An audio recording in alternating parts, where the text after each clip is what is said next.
दंडोत वंदन गवार।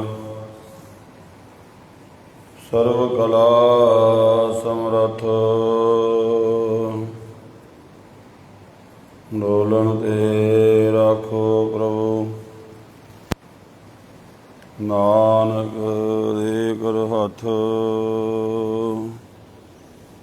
अगम अगोचर सच साहिब मेरा। नानक बोले बुलाया तेरा। कर हर करम श्रवण हर कथा हर दरगह नानक उजल मथा। सतनाम श्री वाहिगुरु साहिब जी। सोरठ महला नवा। प्राणी कौन उपाओ करे जाते भगत राम की पावै। जम को त्रास हरै रहाओ कौन करम विद्या कहो कैसी। धर्म कौन हुन करई कौन नाम गुर जाकै सिमरै भव सागर को तरई। कल में एक नाम कृपा निध जाहे जपै गत पावै। और धर्म ताकै सम नायन ए विद भेद बतावै। सुख दुख रह सदा निर्लेपी जाको कहत गोसाई। सो तुम ही वह बसै निरंतर नानक दर्पण न्यायी। सुख दुख रह सदा निर्लेपी जाको कहत गोसाई। सो तुम ही मैं बसै निरंतर नानक दर्पण न्यायी। वाहिगुरु जी का खालसा वाहिगुरु जी की फतेह। परम सत्कारयोग जुगो युग अटल चवर छतर तख्त दे मालक। साहिब कुमार शब्द गुरु धन धन श्री गुरु ग्रंथ साहिब जी महाराज दीन दुनी दे मालक। बख्शिश की है सतगुरु जी ने सत संगत का अमोलक समा बख्शिया है। गुरु के कीर्तनिया पासों इस समय आप जी ने आशा की वार दे कीर्तन सरवण कीते हैं। उपरंत इस पावन स्थान ते गुरबाणी की जो लड़ीवार कथा चल रही है। सतगुरु जी की पावन बाणी की पावन कथा नाल जुड़ के लाहा प्राप्त करिए। श्री गुरु तेग बहादुर साहब महाराज जी सोठ राग दे विच जो बख्शिश कर रहे हैं। श्री गुरु ग्रंथ साहब महाराज जी के पावन अंग 632 ते सतगुरु जी की सारी ही बाणी वैराग अते त्याग का उपदेश करती है। सवाल है मनुख ऐसा की यत्न करे कि इनू रब की भगती प्राप्त हो जाए। केड़ा यत्न है केड़ी विधि है जिस नाल रब की भगती प्राप्त होवे ते जीव जमां दे डर तो बच जावे। केड़ा कर्म है केड़ा धर्म है और कैसी विद्या है जिस दे द्वारा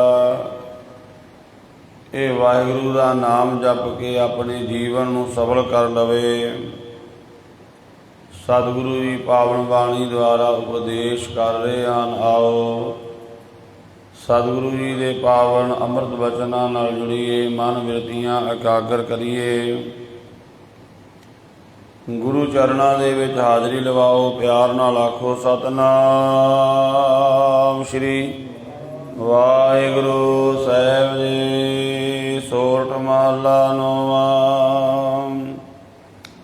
ਸੋਠ ਰਾਗ ਨੌਵੇਂ ਪਾਤਸ਼ਾਹ ਸ੍ਰੀ ਗੁਰੂ ਤੇਗ ਬਹਾਦਰ ਮਹਾਰਾਜ ਜੀ ਫਰਮਾਨ ਕਰ ਰਹੇ ਨੇ। ਪ੍ਰਾਣੀ ਕੌਣ ਉਪਾਉ ਕਰੈ, ਜਾਂ ਤੇ ਭਗਤ ਰਾਮ ਕੀ ਪਾਵੈ, ਜਮ ਕੋ ਤਰਾਸ ਹਰੈ ਰਹਾਉ। ਪ੍ਰਾਣੀ ਜੋ ਪ੍ਰਾਣਾਂ ਦੇ ਆਸਰੇ ਚੱਲਣ ਵਾਲਾ ਹੈ। ਮਹਾਰਾਜ ਕਹਿੰਦੇ ਪ੍ਰਾਣੀ ਮਨੁੱਖ ਐਸਾ ਕਿਹੜਾ ਯਤਨ ਕਰੇ ਜਿਸ ਨਾਲ ਰੱਬ ਦੀ ਭਗਤੀ ਪ੍ਰਾਪਤ ਹੋ ਜਾਵੇ। ਸਾਰੇ ਹੀ ਆਪਾਂ ਰੱਬ ਦੀ ਭਗਤੀ ਕਰਨਾ ਚਾਹੁੰਦੇ ਹਾਂ, ਪਰ ਪ੍ਰਾਪਤ ਨਹੀਂ ਹੁੰਦੀ। ਸਵਾਲ ਇਹ ਹੈ ਕਿ ਰੱਬ ਦੀ ਭਗਤੀ ਪ੍ਰਾਪਤ ਕਿਵੇਂ ਹੋਵੇਗੀ, ਜਿਸ ਨੂੰ ਪਾ ਕੇ ਮਨੁੱਖ ਜਮਾਂ ਦੇ ਡਰ ਤੋਂ, ਜਮਾਂ ਦੀ ਮਾਰ ਤੋਂ, ਉਹਨਾਂ ਦੇ ਭੈ ਤੋਂ ਬਚ ਜਾਵੇ। ਜਾਂ ਤੇ ਭਗਤ ਰਾਮ ਕੀ ਪਾਵੈ, ਜਮ ਕੋ ਤਰਾਸ ਹਰੈ। ਇਹ ਸਵਾਲ ਹੈ, ਕਿਹੜਾ ਯਤਨ ਕੀਤਾ ਜਾਵੇ ਰੱਬ ਦੀ ਭਗਤੀ ਮਿਲ ਜਾਵੇ, ਜਿਸ ਨਾਲ ਜਮਾਂ ਦੀ ਡਰ ਤੋਂ, ਜਮਾਂ ਦੇ ਭੈ ਤੋਂ, ਜਮਾਂ ਦੀ ਮਾਰ ਤੋਂ ਬਚਿਆ ਜਾਵੇ। ਰਹਾਓ ਵਿਸ਼ਰਾਮ ਦੇ ਕੇ ਮਹਾਰਾਜ ਅੱਗੇ ਹੋਰ ਇਸੇ ਬਾਰੇ ਹੀ ਵਚਨ ਆਖਦੇ ਨੇ। ਕੌਣ ਕਰਮ ਵਿਦਿਆ ਕੋ ਕੈਸੀ, ਧਰਮ ਕੌਣ ਪੁਨ ਕਰਈ। ਸ਼ਾਸਤਰ ਨੇ 6 ਪ੍ਰਕਾਰ ਦੇ ਕਰਮ ਦੱਸੇ ਹਨ। ਕਿਹੜਾ ਕਰਮ ਹੈ ਜਿਹੜਾ ਸਾਨੂੰ ਰੱਬ ਦੀ ਭਗਤੀ ਦਿਵਾ ਸਕਦਾ ਹੈ। ਕਿਹੜੀ ਵਿਦਿਆ ਹੈ ਜਿਸ ਦੁਆਰਾ ਅਸੀਂ ਬ੍ਰਹਮ ਗਿਆਨ ਨੂੰ ਪ੍ਰਾਪਤ ਕਰ ਸਕਦੇ ਹਾਂ, ਰੱਬ ਦਾ ਨਾਮ ਜਪ ਸਕਦੇ ਹਾਂ। ਕਿਹੜਾ ਧਰਮ ਹੈ ਜਿਸ ਨੂੰ ਧਾਰਨ ਕਰਨ ਦੇ ਨਾਲ ਅਸੀਂ ਰੱਬ ਦੀ ਭਗਤੀ ਨੂੰ ਪ੍ਰਾਪਤ ਕਰ ਸਕਦੇ ਹਾਂ। ਕੌਣ ਨਾਮ ਗੁਰ ਜਾ ਕੋ ਸਿਮਰੈ, ਭਵ ਸਾਗਰ ਕੋ ਤਰਈ। ਅਤੇ ਮਹਾਰਾਜ ਕਹਿੰਦੇ ਗੁਰੂ ਦਾ ਉਹ ਕਿਹੜਾ ਨਾਮ ਮੰਤਰ ਹੈ ਜਿਸ ਨੂੰ ਜਪ ਕੇ ਜੀਵ ਭਵ ਸਾਗਰ ਨੂੰ ਪਾਰ ਹੋ ਜਾ ਸਕਦਾ ਹੈ। ਉਹ ਕਿਹੜਾ ਮੰਤਰ ਹੈ। ਇਹ ਸਾਰੇ ਸਵਾਲ ਹਨ। ਹੁਣ ਇਹਨਾਂ ਸਵਾਲਾਂ ਦਾ ਮਹਾਰਾਜ ਜਵਾਬ ਦੇਣ ਲੱਗੇ ਹਨ। ਕੱਲ ਮੈਂ ਏਕ ਨਾਮ ਕਿਰਪਾ ਨਿਧ, ਜਾਹੇ ਜਪੈ ਗਤ ਪਾਵੈ। ਕੱਲ ਇਹਦੇ ਵਿਦਵਾਨਾਂ ਨੇ ਬਹੁਤ ਸਾਰੇ ਅਰਥ ਕੀਤੇ ਨੇ। ਕੱਲ ਮੈਨੇ ਕਲਯੁਗ ਵੀ ਹੈ ਔਰ ਕੱਲ ਨਾਮ ਇਸ ਸੰਸਾਰ ਦਾ ਵੀ ਹੈ, ਇਸ ਜਗਤ ਦਾ ਵੀ ਨਾਮ ਹੈ। ਇਸ ਸੰਸਾਰ ਦੇ ਵਿੱਚ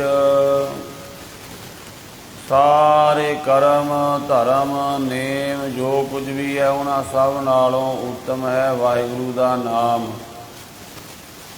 ਗੁਰੂ ਦਾ ਦਿੱਤਾ ਹੋਇਆ ਨਾਮ ਜੋ ਅਕਾਲ ਪੁਰਖ ਵਾਹਿਗੁਰੂ ਪਰਮਾਤਮਾ ਦਾ ਨਾਮ ਹੈ।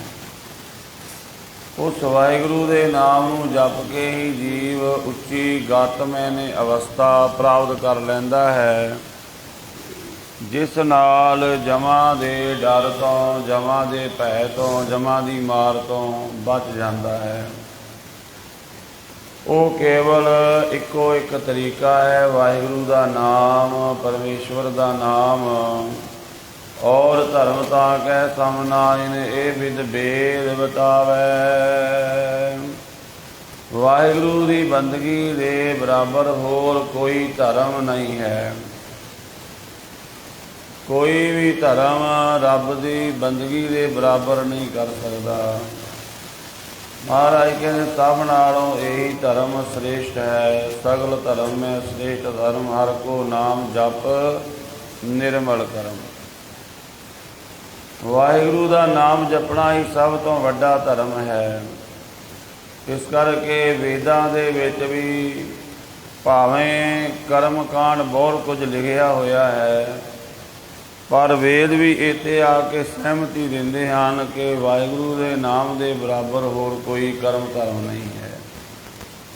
ਪਰਮੇਸ਼ਵਰ ਦੇ ਨਾਮ ਦੇ ਬਰਾਬਰ ਕੋਈ ਧਰਮ, ਕੋਈ ਕਰਮ ਉਹਦੀ ਬਰਾਬਰੀ ਨਹੀਂ ਕਰ ਸਕਦਾ। ਸ੍ਰੀ ਸੁਖਮਨੀ ਸਾਹਿਬ ਜੀ ਦੇ ਵਿੱਚ ਆਪਾਂ ਸਤਿਗੁਰੂ ਜੀ ਦਾ ਬਚਨ ਪੜ੍ਹਦੇ ਹਾਂ, ਪ੍ਰਭ ਕਾ ਸਿਮਰਨ ਸਭ ਤੇ ਉੱਚਾ। ਵਾਹਿਗੁਰੂ ਦਾ ਨਾਮ ਸਿਮਰਨ ਸਭ ਤੋਂ ਉੱਚਾ, ਸਭ ਤੋਂ ਭਾਵ ਕੀ ਹੈ ਵੀ ਜਿੰਨੇ ਵੀ ਦੁਨੀਆ ਵਿੱਚ ਧਰਮ ਦੇ ਕਰਮ ਹਨ, ਤੀਰਥਾਂ 'ਤੇ ਜਾਣਾ, ਦਾਨ ਕਰਨਾ, ਵਰਤ ਰੱਖਣੇ, ਕਈ ਤਰ੍ਹਾਂ ਦੀ ਪਾਠ ਪੂਜਾ ਕਰਨੀ, ਬਹੁਤ ਹਨ ਧਰਮ ਦੇ ਕਰਮ।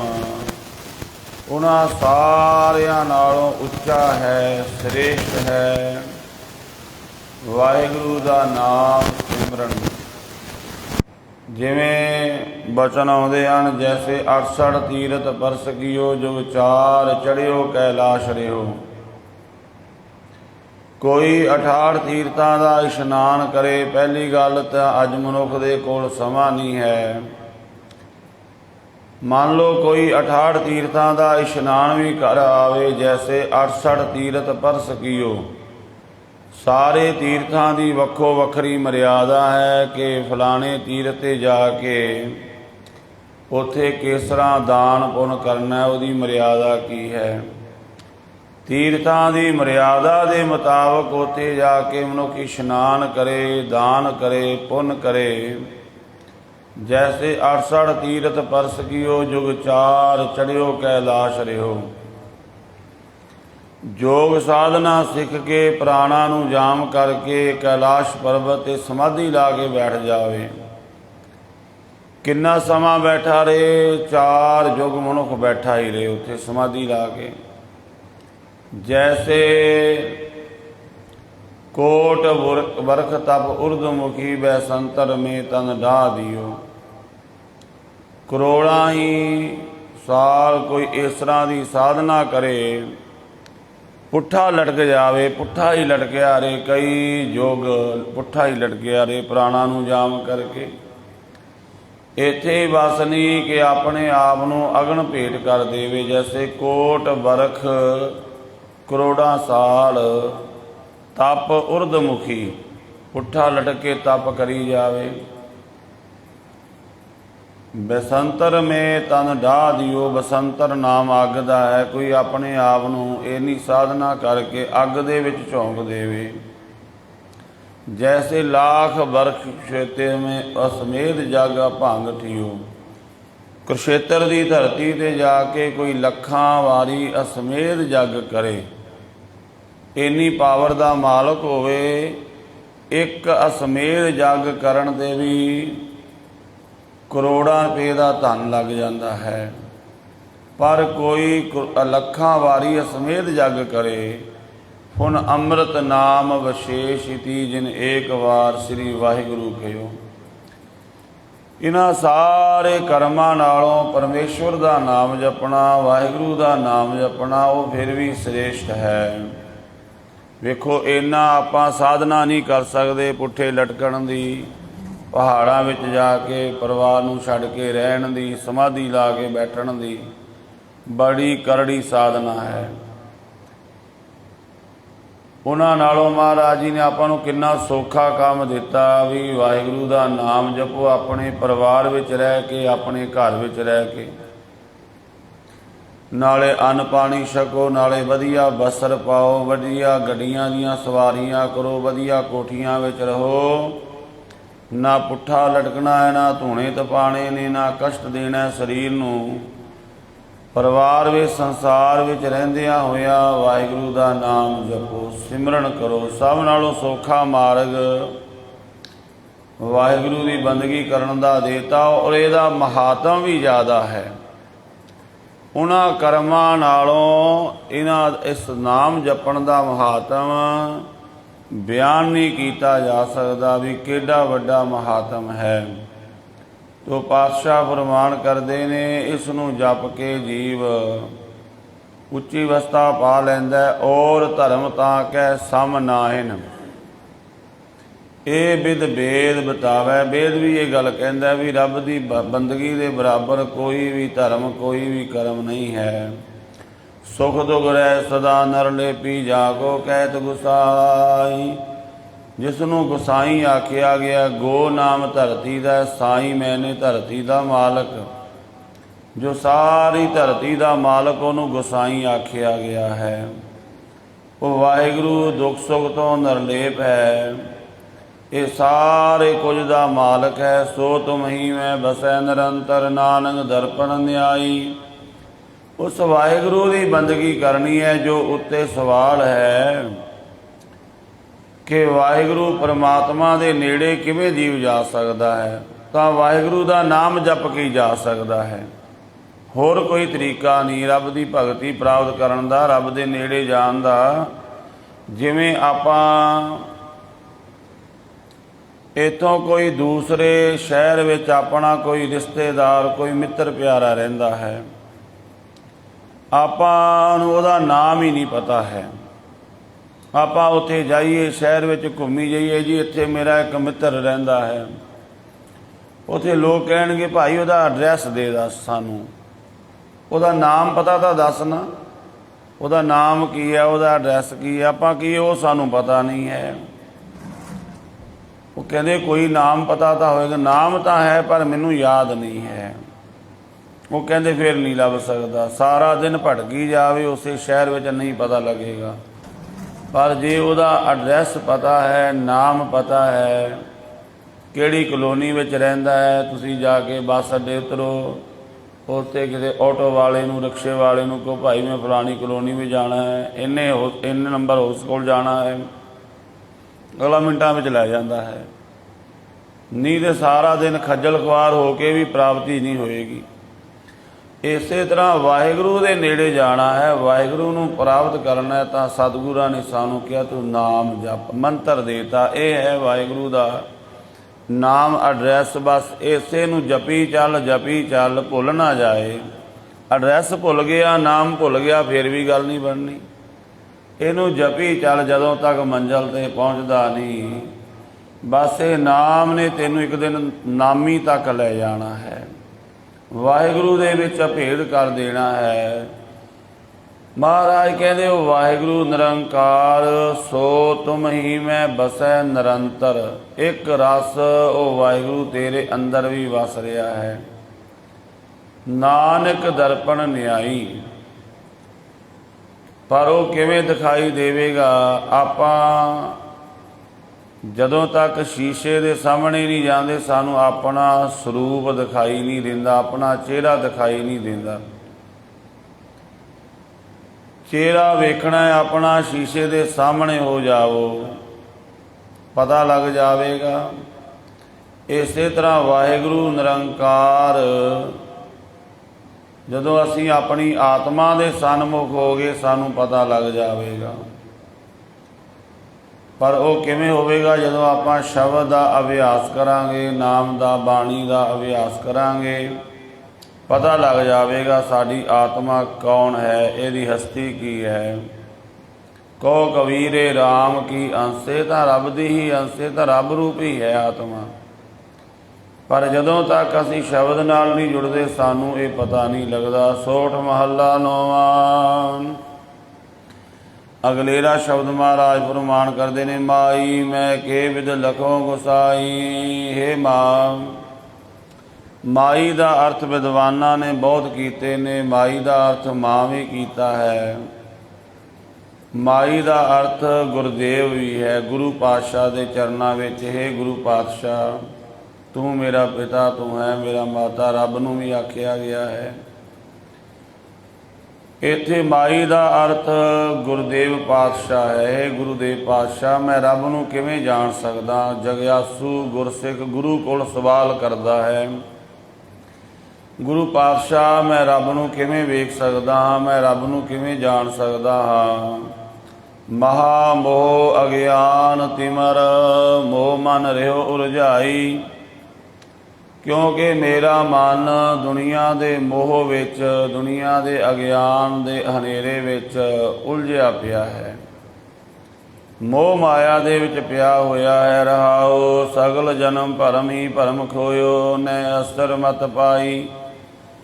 ਮੇਰਾ ਤੇ ਸਾਰਾ ਇਹ ਜਨਮ ਭਰਮ ਵਿੱਚ ਹੀ ਲੰਘ ਚੱਲਿਆ ਹੈ। ਮੈਨੂੰ ਉਹ ਮੱਤ ਨਹੀਂ ਮਿਲੀ ਜਿਸ ਦੁਆਰਾ ਮੈਂ ਅਸਰ ਹੋ ਜਾਵਾਂ, ਰੱਬ ਦੇ ਵਿੱਚ ਲੀਨ ਹੋ ਜਾਵਾਂ, ਇੱਕ ਹੋ ਜਾਵਾਂ। ਉਹ ਸਦੀਵੀ ਰਹਿਣ ਵਾਲੀ ਮਤ ਬੁੱਧ ਪ੍ਰਾਪਤ ਨਹੀਂ ਹੋਈ। ਵਿਖਿਆ ਸਗਤ ਰਿਓ ਨਿਸਬਾਸਰ ਨੈ ਛੂਟੀ ਅਦਮਾਈ। ਵਿਖਿਆ ਸਖਤ ਰਹਿਓ ਨਿਸਬਾਸਰ। ਮੈਂ ਤੇ ਵਿਸ਼ੇ ਵਿਕਾਰਾਂ ਦੇ ਵਿੱਚ ਹੀ ਦਿਨ ਰਾਤ ਜਿਹੜਾ ਹੈ ਖਚਤ ਰਿਹਾ ਹਾਂ, ਤੇ ਜਿਹੜੀ ਮੇਰੀ ਇਹ ਨੀਚਤਾਈ ਹੈ ਅੰਦਰੋਂ, ਇਹ ਦੂਰ ਨਹੀਂ ਹੋਈ। ਸਾਧ ਸੰਗ ਕਬੂ ਨੀ ਕੀਨਾ, ਨੈ ਕੀਰਤ ਪ੍ਰਭ ਗਾਈ। ਨਾ ਮੈਂ ਤੁਹਾਡਾ ਸੰਗ ਕੀਤਾ ਹੈ ਗੁਰਦੇਵ ਪਾਤਸ਼ਾਹ, ਤੇ ਨਾ ਹੀ ਵਾਹਿਗੁਰੂ ਦਾ ਜਸ ਗਾ ਸਕਿਆ। ਜਨ ਨਾਨਕ ਮੈਂ ਨਾਏ ਕਉ ਗੁਣ, ਰਾਖ ਲਿਓ ਸਰਨਾਈ। ਪਰ ਹੁਣ ਮੈਂ ਤੇਰੀ ਸ਼ਰਨ ਵਿੱਚ ਆ ਗਿਆ ਪਾਤਸ਼ਾਹ, ਮੇਰੇ ਵਿੱਚ ਚੰਗਾ ਇੱਕ ਵੀ ਗੁਣ ਨਹੀਂ ਹੈ। ਕਿਰਪਾ ਕਰ ਮੈਨੂੰ ਆਪਣੀ ਸ਼ਰਨ ਵਿੱਚ ਰੱਖ ਲੈਣਾ ਕਰੋ। ਸੋਠ ਮਹੱਲਾ ਨੌਵਾਂ। ਮਾਈ ਮਨ ਮੇਰੋ ਬਸ ਨਾਏ, ਨਿਸਬਾਸਰ ਵਿਖਿਣ ਕੋ ਧਾਵਤ ਕੇ ਵਿਦ ਰੋਕੋ ਤਾਏ। ਇੱਥੇ ਵੀ ਮਹਾਰਾਜ ਉਹਨਾਂ ਜਗਿਆਸੂਆਂ ਦੀ ਅਵਸਥਾ ਬਿਆਨ ਕਰ ਰਹੇ ਨੇ, ਜਿਹੜੇ ਰੱਬ ਨੂੰ ਪਾਉਣਾ ਤਾਂ ਚਾਹੁੰਦੇ ਨੇ, ਪਰ ਮਾਨਸਿਕ ਤਲ 'ਤੇ ਰੁਕਾਵਟਾਂ ਬੜੀਆਂ ਆ ਰਹੀਆਂ ਨੇ। ਅੰਦਰੋਂ ਮਾਨਸਿਕ ਤੌਰ 'ਤੇ ਰੁਕਾਵਟਾਂ ਬੜੀਆਂ ਨੇ, ਮਨ ਦੇ ਤਲ 'ਤੇ ਰੁਕਾਵਟਾਂ ਬੜੀਆਂ ਨੇ। ਉਹਦੇ ਵਿੱਚ ਇੱਕ ਇਹ ਵੀ ਰੁਕਾਵਟ ਹੈ, ਮਨ ਸਾਡਾ ਵੱਸ ਵਿੱਚ ਨਹੀਂ ਹੈ। ਮਾਈ ਮਨ ਮੇਰੋ ਬਸ ਨਾਏ। ਮਾਈ ਹੈ, ਮਾਂ ਹੈ ਭਾਈ, ਮੇਰਾ ਮਨ ਮੇਰੇ ਵੱਸ ਵਿੱਚ ਨਹੀਂ ਹੈ। ਪਹਿਲੀ ਗੱਲ, ਕਿਸੇ ਨੂੰ ਇਹ ਪਤਾ ਲੱਗ ਜਾਵੇ, ਇਹ ਵੀ ਬੜੀ ਵੱਡੀ ਪ੍ਰਾਪਤੀ ਹੈ। ਕਿਉਂਕਿ ਕੋਈ ਮਨੁੱਖ ਜਿਹੜਾ ਇਹ ਗੱਲ ਕਹਿ ਰਿਹਾ ਹੈ ਕਿ ਮੇਰਾ ਮਨ ਮੇਰੇ ਕੰਟਰੋਲ ਵਿੱਚ ਨਹੀਂ, ਉਹਨੂੰ ਕਮਜ਼ੋਰੀ ਦਾ ਪਤਾ ਲੱਗ ਗਿਆ ਹੈ। ਅਜੇ ਤੇ ਆਪਾਂ ਇਸ ਬਾਰੇ ਸੋਚਿਆ ਨਹੀਂ ਵੀ ਸਾਡਾ ਮਨ ਕਰ ਕੀ ਰਿਹਾ ਹੈ, ਸਾਡਾ ਮਨ ਕਿੱਥੇ ਜਾ ਰਿਹਾ ਹੈ। ਮਨ ਦੀ ਗਤੀ ਦਾ ਪਤਾ ਲੱਗ ਗਿਆ ਵੀ ਮਨ ਮੇਰੀ ਗਤੀ ਤੋਂ, ਮੇਰੀ ਪਕੜ ਤੋਂ ਬਾਹਰ ਹੋਇਆ ਪਿਆ ਹੈ। ਇਹ ਵੀ ਇੱਕ ਬੜੀ ਵੱਡੀ ਪ੍ਰਾਪਤੀ ਹੈ। ਜੇਕਰ ਸਾਨੂੰ ਇਹ ਪਤਾ ਨਹੀਂ ਹੈ ਤਾਂ ਅਸੀਂ ਬੇਹੋਸ਼ ਹਾਂ, ਬੇਸੁਰਤ ਹਾਂ, ਬੇਸੁੱਧ ਹਾਂ। ਜਿਵੇਂ ਸਾਡੇ ਸਰੀਰ ਨੂੰ ਕੀ ਰੋਗ ਹੈ, ਕੀ ਬਿਮਾਰੀ ਹੈ, ਜੇ ਤਾਂ ਸਾਨੂੰ ਪਤਾ ਹੈ ਫਿਰ ਤਾਂ ਸਮਝ ਲਓ ਸਾਡੀ ਮਤ ਬੁੱਧ ਟਿਕਾਣੇ ਵਿੱਚ ਹੈ, ਸਾਨੂੰ ਸੁਰਤ ਹੈ। ਸਾਡੇ ਸਰੀਰ ਨੂੰ ਕੀ ਬਿਮਾਰੀ ਹੈ ਸਾਨੂੰ ਅਜੇ ਇਹ ਹੀ ਨਹੀਂ ਪਤਾ, ਸਮਝ ਲਓ ਅਸੀਂ ਦਿਮਾਗੀ ਤੌਰ 'ਤੇ ਠੀਕ ਨਹੀਂ ਹਾਂ। ਸਾਨੂੰ ਪਤਾ ਨਹੀਂ, ਆਪਣੇ ਆਪ ਦਾ ਸਰੀਰ ਦਾ ਹੀ ਨਹੀਂ ਪਤਾ ਵੀ ਸਰੀਰ ਤੰਦਰੁਸਤ ਹੈ, ਇਹਨੂੰ ਕੋਈ ਰੋਗ ਲੱਗਾ ਹੈ ਕਿ ਨਹੀਂ ਲੱਗਾ। ਜੇਕਰ ਇਹ ਪਤਾ ਲੱਗ ਜਾਵੇ ਸਰੀਰ ਰੋਗੀ ਹੈ ਜਾਂ ਤੰਦਰੁਸਤ ਹੈ, ਸਮਝ ਲਓ ਬੰਦੇ ਦਾ ਦਿਮਾਗ ਕੰਮ ਕਰ ਰਿਹਾ ਹੈ। ਜਿਸ ਬੰਦੇ ਨੂੰ ਇਹ ਨਹੀਂ ਪਤਾ ਮੇਰਾ ਸਰੀਰ ਕਿਸ ਤਰ੍ਹਾਂ ਰੋਗੀ ਹੈ, ਤੰਦਰੁਸਤ ਹੈ, ਇਹਦੇ 'ਤੇ ਕੱਪੜੇ ਕਿਸ ਤਰ੍ਹਾਂ ਦੇ ਪਾਏ ਨੇ, ਸਮਝ ਲਓ ਬੰਦਾ ਪਾਗਲ ਹੈ। ਉਹਨੂੰ ਸਮਝ ਨਹੀਂ ਹੈ ਕਿਸੇ ਵੀ ਗੱਲ ਦੀ। ਇਸੇ ਤਰ੍ਹਾਂ ਜੇ ਸਾਨੂੰ ਸਾਡੇ ਮਨ ਦਾ ਪਤਾ ਨਹੀਂ ਲੱਗਾ ਵੀ ਮਨ ਚੰਚਲ ਹੈ, ਮਨ ਕਿੱਥੇ ਜਾ ਰਿਹਾ ਹੈ, ਜੇ ਨਹੀਂ ਪਤਾ ਤਾਂ ਸਮਝ ਲਓ ਅਸੀਂ ਰੂਹਾਨੀ ਤੌਰ 'ਤੇ ਪਾਗਲ ਹਾਂ। ਜਿਵੇਂ ਮਹਾਰਾਜ ਬਾਣੀ ਵਿੱਚ ਕਹਿੰਦੇ ਨੇ, ਵਿਣ ਨਾਮੈ ਜਗ ਕਮਲਾ ਫਿਰੈ। ਗੁਰਮੁਖ ਨਦਰੀ ਆਇਆ ਜਦ ਨਾਮ ਤੋਂ ਬਿਨਾਂ ਦੁਨੀਆ ਪਾਗਲ। ਮਹਾਰਾਜ ਕਹਿੰਦੇ ਸਾਰੇ ਪਾਗਲ ਤੁਰੇ ਫਿਰਦੇ ਨੇ, ਕਮਲੇ ਹੋਏ ਫਿਰਦੇ ਨੇ, ਪਤਾ ਹੀ ਨਹੀਂ ਮਨ ਦਾ, ਸਰੀਰ ਦਾ ਪਤਾ ਨਹੀਂ। ਇਹ ਸੰਸਾਰ ਤੌਰ 'ਤੇ ਪਾਗਲ ਹੈ, ਸਰੀਰ ਦੀ ਗਤੀ ਦਾ ਪਤਾ ਹੀ ਨਹੀਂ ਹੈ। ਪਾਗਲ ਨੂੰ ਨਹੀਂ ਪਤਾ ਹੁੰਦਾ ਮੈਂ ਕਿਸ ਤਰ੍ਹਾਂ ਦੇ ਕੱਪੜੇ ਪਾਏ ਨੇ, ਜਾਂ ਇਸ਼ਨਾਨ ਕੀਤੇ ਨੂੰ ਕਮਾ ਕਿੰਨਾ ਸਮਾਂ ਹੋ ਰਿਹਾ, ਕੀ ਖਾ ਰਿਹਾ, ਕੀ ਪਾ ਰਿਹਾ, ਜੋ ਆਉਂਦਾ ਉਹ ਮੂੰਹ ਵਿੱਚ ਪਾਈ ਜਾਂਦਾ ਹੈ। ਸਰੀਰ ਦੀ ਗਤੀ ਦਾ ਨਹੀਂ ਪਤਾ ਤਾਂ ਸਰੀਰ ਤੌਰ 'ਤੇ ਪਾਗਲ ਹੈ, ਦਿਮਾਗੀ ਤੌਰ 'ਤੇ ਪਾਗਲ ਹੈ। ਮਨ ਦੀ ਗਤੀ ਦਾ ਨਹੀਂ ਪਤਾ ਤਾਂ ਇਹ ਮਾਨਸਿਕ ਤੌਰ 'ਤੇ ਪਾਗਲ ਹੈ। ਸਰੀਰ ਪਾਗਲ ਦੁਨੀਆ ਵਿੱਚ ਘੱਟ ਹਨ, ਜਿਹੜੇ ਦਿਮਾਗੀ ਤੌਰ 'ਤੇ ਪਾਗਲ ਨੇ ਲੋਕ ਘੱਟ ਹਨ, ਪਰ ਜਿਹੜੇ ਮਾਨਸਿਕ ਤੌਰ 'ਤੇ, ਜਿਹੜੇ ਮਨ ਦੇ ਤਲ 'ਤੇ ਪਾਗਲ ਨੇ, ਉਹ ਤਾਂ ਮਹਾਰਾਜ ਕਹਿੰਦੇ ਬਿਨ ਨਾਮ ਹੈ ਜਗ ਕਮਲਾ ਫਿਰੈ। ਸੰਸਾਰ ਹੀ ਭਰਿਆ ਫਿਰਦਾ, ਮਨ ਦੀ ਗਤੀ ਦਾ ਪਤਾ ਨਹੀਂ ਲੱਗਾ। ਜਿਹਨੂੰ ਇਹ ਪਤਾ ਲੱਗ ਗਿਆ ਮੇਰਾ ਮਨ ਵਿਗੜਿਆ ਹੋਇਆ ਹੈ, ਸਮਝ ਲਓ ਬੰਦਾ ਰੂਹਾਨੀ, ਉਹ ਧਰਮ ਦੀ ਦੁਨੀਆ ਵਿੱਚ ਪ੍ਰਵੇਸ਼ ਕਰ ਚੁੱਕਾ ਹੈ। ਉਹਨੂੰ ਧਰਮ ਦੀ ਸਮਝ ਆ ਗਈ, ਉਹਨੂੰ ਇਹ ਪਤਾ ਲੱਗ ਗਿਆ ਮਨ ਵਿਗੜਿਆ ਹੋਇਆ ਹੈ, ਇਹਨੂੰ ਠੀਕ ਕਿਵੇਂ ਕਰਨਾ। ਮਾਈ ਮਨ ਮੇਰੋ ਬਸ ਨਾਏ। ਨਿਸਬਾਸਰ ਬਿਖਿਆਨ ਕੋ ਧਾਵਤ ਕੇ ਵਿਦਰੋ ਕੋ ਤਾਏ। ਇਹ ਦਿਨ ਰਾਤ, ਨਿਸ ਨਾਮ ਰਾਤ ਦਾ ਹੈ, ਬਾਸਰ ਨਾਮ ਹੈ ਦਿਨ ਦਾ।